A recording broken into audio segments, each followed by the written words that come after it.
Hello students, आपका अपना channel S A centre उधन स्वयं में आपका स्वागत है।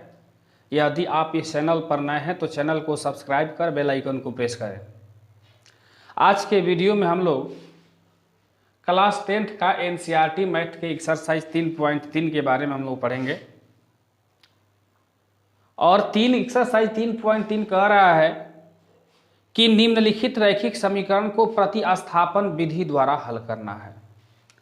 तो देखते हैं कि एक्सरसाइज 3.3 का पहला प्रश्न दिया है कि x + y = 14 और x - y = 4 और इसे हमें प्रतिस्थापन विधि द्वारा हल करना है।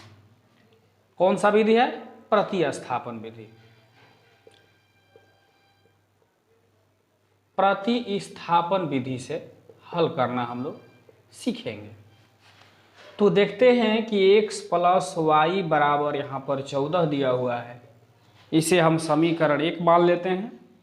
और x - y बराबर 4 दिया हुआ है, इसे हम समीकरण 2 मान लेते हैं। अब देखते हैं समीकरण 1 से। समीकरण 1 से हम या तो x की वैल्यू निकालते हैं या y के वैल्यू निकालते हैं और उस वैल्यू को हम समीकरण 2 में प्रतिस्थापित करते हैं।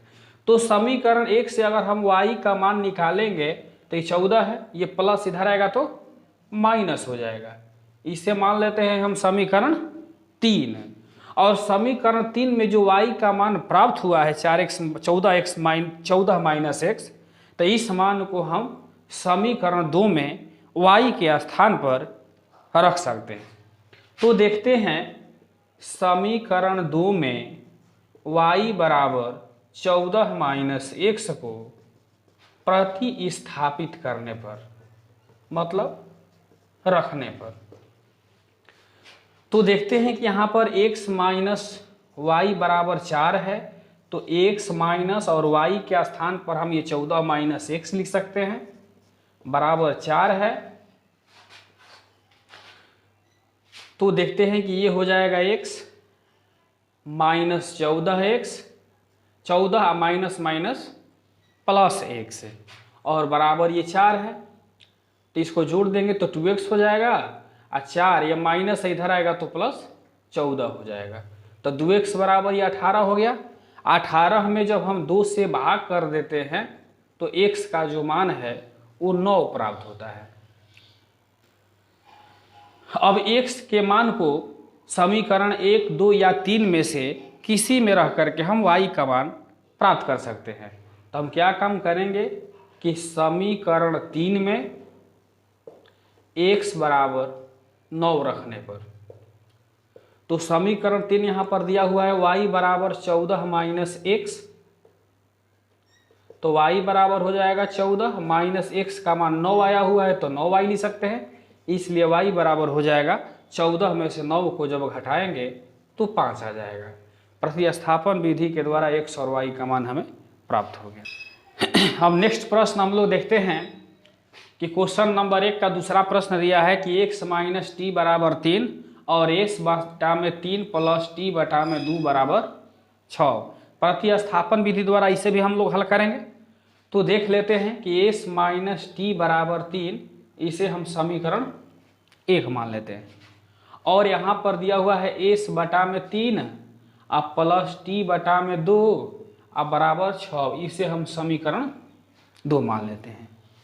तो समीकरण 1 से या तो x का मान निकालेंगे या फिर y का मान, s का मान निकालेंगे या फिर t का मान निकालेंगे, क्योंकि इसमें x y नहीं है, s और t है। तो अब देखते हैं कि s - t बराबर ये 3 हो जाएगा। तो s बराबर ये माइनस है, इसे जब पक्षांतर करेंगे LHS से जब RHS की तरफ ले जाएंगे तो इसका चिन्ह बदल जाएगा। ये माइनस है तो क्या हो जाएगा? प्लस हो जाएगा। इसे हम समीकरण 3 मान लेते हैं। अब s के वैल्यू को हम समीकरण 2 में पुट करेंगे। ले लेते हैं कि समीकरण 2 में s बराबर 3 प्लस t को प्रतिस्थापित करने पर, तो देखते हैं कि यहाँ पर s बटा में 3 है प्लस t बटा में 2 बराबर ये 6 हो जाएगा। तो एस का चूंकि मान यहाँ पर 3 + टी आया हुआ है, तो यहाँ पर हम 3 + टी लिख सकते हैं, बटा में 3 है, अब प्लस टी बटा में 2 बराबर ये 6 हो जाएगा। अब यहाँ पर हम क्या काम करते हैं कि इनका एलसीएम निकाल देते हैं। तो 3 और 2 का एलसीएम 6 हो जाएगा। 6 में 3 से जब भाग करेंगे तो 2 आएगा, और 2 में ये वाला टर्म से गुणा कर देंगे, यानी 3 दूनी 6 और प्लस 2t, और प्लस 6 में 2 से भाग करेंगे तो 3 होगा, और 3 में t से गुणा करेंगे तो ये 3t हो जाएगा, बराबर हो गया 6। तो क्या काम करते हैं कि 6 और प्लस 3 गो टी और 2 गो टी को जब जोड़ देंगे तो ये 5 गो टी हो जाएगा, बराबर यहाँ पर 6 दिया हुआ है और यहाँ पर भी 6 दिया हुआ है, क्रॉस मल्टीप्लाई कर देते हैं, तिरछा तिरछे गुणा, तो ये 6 का 36 हो जाएगा, यानी 5t बराबर ये हो गया 36 - 6, या 5t बराबर ये 30 हो जाएगा, इसलिए t बराबर 30 बटा में 5 डिवाइड कर देते हैं, ये 6 हो जाएगा। s का मान आ गया, सॉरी t का मान आ गया 6। अब हम क्या काम करते हैं कि समीकरण 3 में t के मान को रख देते हैं। समीकरण 3 में t बराबर 6 रखने पर, तो समीकरण यहाँ पर दिया है s बराबर t + 3, तो s बराबर हो जाएगा 3, और प्लस t की वैल्यू यहाँ पर 6 आई हुई है, तो यहाँ पर 6 रख देंगे, इसलिए s बराबर हो जाएगा 6 3 9। नेक्स्ट प्रश्न जो है क्वेश्चन नंबर 3 का तीसरा प्रश्न हम लोग देखते हैं। इसे हम समीकरण 1 मान लेते हैं और इसे समीकरण 2 मान लेते हैं। तो अब देखते हैं समीकरण 1 से। तो समीकरण 1 से हम लोग देखते हैं कि यहाँ पर दिया है 3x - y बराबर 3, ठीक है। तो यहाँ से हम y का मान निकालेंगे तो -y बराबर हो जाएगा 3 - 3x, या -y बराबर यहाँ से माइनस कॉमन कर लेते हैं, तो 3x - ही 3 हो जाएगा, माइनस से माइनस को कटा देते हैं, तो y बराबर आ गया 3x - 3, और इसे हम समीकरण 3 मान लेते हैं। समीकरण 1 से हम चूंकि y का मान निकाल लिए, तो अब हम क्या काम करते हैं कि इस मान को समीकरण 2 में रखते हैं। ले लेंगे समीकरण 2 में y बराबर 3x - 3 रखने पर, तो ये हो जाएगा 9x - 3, चूंकि ये y का मान है तो y के स्थान पर रख देंगे, तो 3x - 3 हो जाएगा, और ये बराबर 9 हो गया। या इसे इस प्रकार भी हम लिख सकते हैं कि 9x बराबर मल्टीप्लाई कर देते हैं, तो ये 3 का 9x हो जाएगा, ये माइनस और ये माइनस प्लस हो जाएगा 3, और 3 का क्या हो गया हो 9 हो गया, अब बराबर ये पहले से 9 है, तो ये प्लस माइनस 9 क्या हो जाएगा, कट जाएगा।